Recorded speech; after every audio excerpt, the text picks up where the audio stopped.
The midfielder got pulled back into the defense with the graduation of Andy Iro. Some of the injuries that they had. Ball headed away by McGlynn. And now out wide to the feet of the goal scorer, David Walker.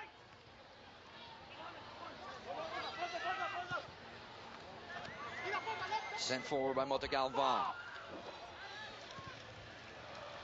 Big switch here for the Gauchos. Opens things up. Pontius will wait for the overlapping run, and well timed by Dominguez. On his right foot, winds up with the shot. Deflected out initially, and then finally cleaned up by the Wildcats defense, but it'll come weakly back out to midfield, and a chance for the Gauchos to reset. Peter McGlynn, who's a freshman from Ireland, is actually known for having very good services, although that one got away from him there, and going to see him getting up the right side quite a bit too. In front of him, Walker's got a lot of speed and always get it going, and that leaves space for McGlynn to get up behind him. Strong tried to flick that one through into the feet of Marco Dos Santos. Didn't get there. Now off to the races to try and keep it in play. Here is Bowman Oti.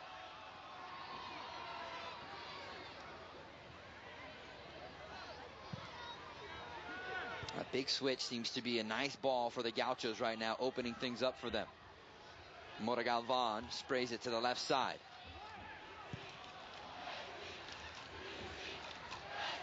John Curry couldn't complete the pass there, and off on the counterattack goes the Wildcats.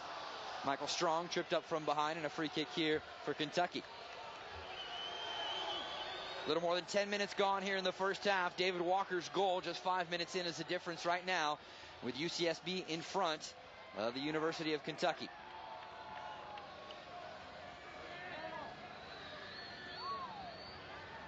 And this might be a chance, Keith, here where Kentucky uses those big bodies, loft one up into the area, and see what they can come away with.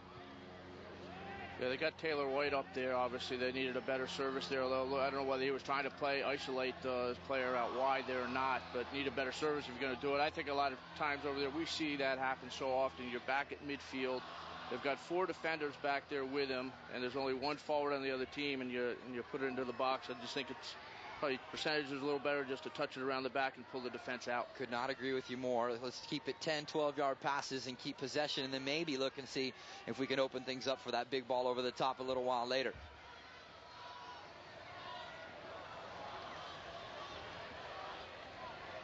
Nice little touch inside to create some freedom here. Left side is Pontius.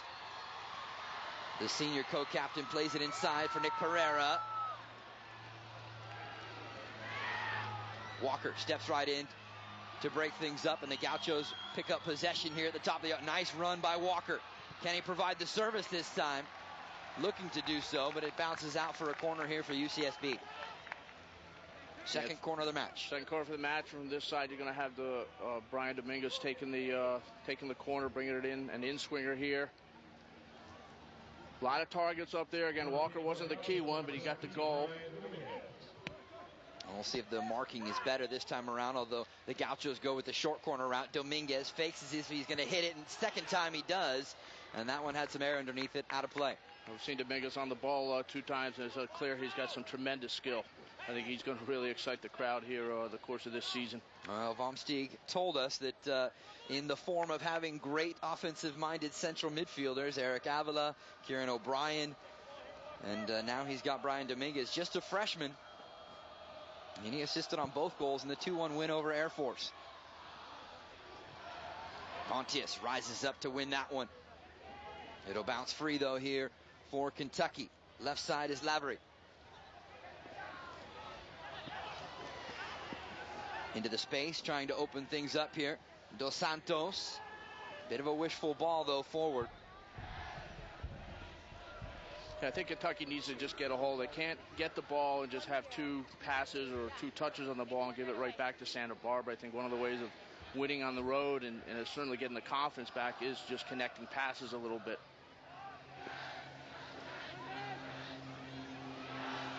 And Keith, we said we might learn some things about both these teams tonight, and certainly if you're Ian Collins, you want to see how your team responds to giving up that early goal on the road here. Yeah, you do. I mean, we saw last week in the game where Maryland was 40 seconds away from going down in the opening game and responds with a goal and then wins. And that's all part of it. You absolutely can't be a top team unless you know how to come from behind. And that was one of the interesting things in our talk with Tim Von Steeg, was that he talked about in that 06 campaign, it wasn't until the playoffs that his team finally did come from behind, something like 19 games, and they never came from behind, and finally they picked the right moment to do it. There's something to be said about timing. Yeah, that's exactly right. You do it there, no problem.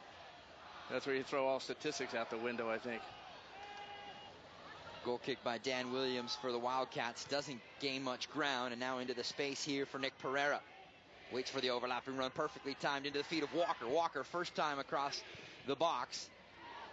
Several Wildcats there to intercept. Montagalvan couldn't find the first touch, though, to gain it there. Here's Dos Santos. Cuts onto his right foot. Good defending there for Mike. Ball makes its way out for Strong. Trying to poke it around the defender, Michael Teta. Hey, didn't come 3,000 miles for that. That's 3. I'll tell you what, I think Teta did foul him there. I think Strong had pushed it by. Teta just got in his way. Here's Dominguez. Good composure on the ball. Peter McGlynn serves it in. What a ball on the doorstep, and down to his right goes Williams to make the save. Almost an own goal, actually, back there off the head of Barry Rice. It was, and that's the type of ball that we were talking about before that McGlynn is known for putting in. A great dangerous ball, and it's very difficult for defenders to deal with, and obviously you can get own goals on that if you'd make the defender turn and face his own goal.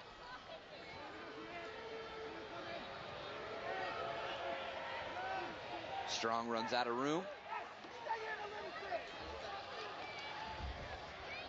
And on that last chance there for the Gauchos, it looked like Bowman Oti had a better chance to just glancing header to flick that one on target, but somehow missed it.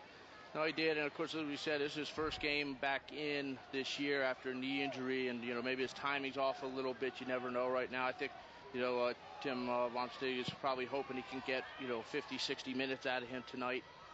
He's the reason why Pontius is back at the midfield. I think when they bring OT out, that will be when we'll see Pontius go back up top. Yeah, and you mentioned OT just returning from the knee injury, and in fact they didn't even expect to have him ready for this weekend against the Wildcats, but he performed so well in training leading up to tonight's affair that why not throw him in the mix? Exactly. The training tells you what to do. And in fact, he was redshirted last year after his freshman year. Great freshman year. I think the only Gaucho scored 5 goals in the first 5 games of his career. Not a bad stat at all. Dominguez cuts onto his right foot and then tripped up. Yeah, you can see this kid has something special. Yeah, with a player like him, too, he's going to get fouled a lot. He's so quick.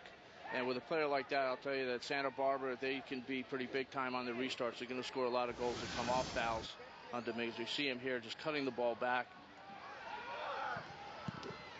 Quickly taken. Dominguez gets it back out at the top of the 18. Ball somehow slips through onto the feet of Pereira. 2 defenders slide over for the Wildcats. Can't provide the service, and finally Kentucky cleans it up with a clearance.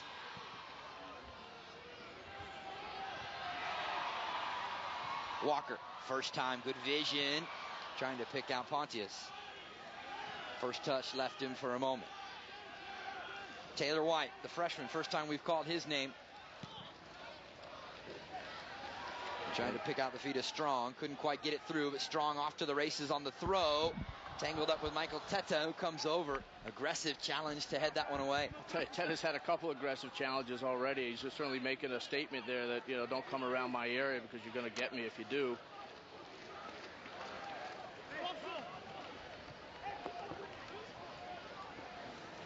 Well, he looks very comfortable sitting in the back there, even though he was a midfielder last year.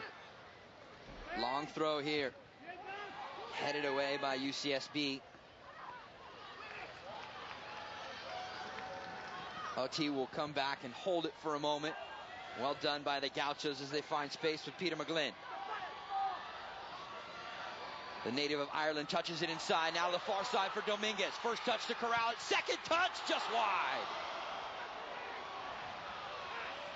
It was a great attack by the Gauchos. At the end of the day, they had 5 guys down there in the box, and it was McGlynn, it was the right back that actually got the ball that released them in. And then he's in the box trying to score the goal coming back from Dominguez. So you can see him right there at the top of the 6. And I know that this is something that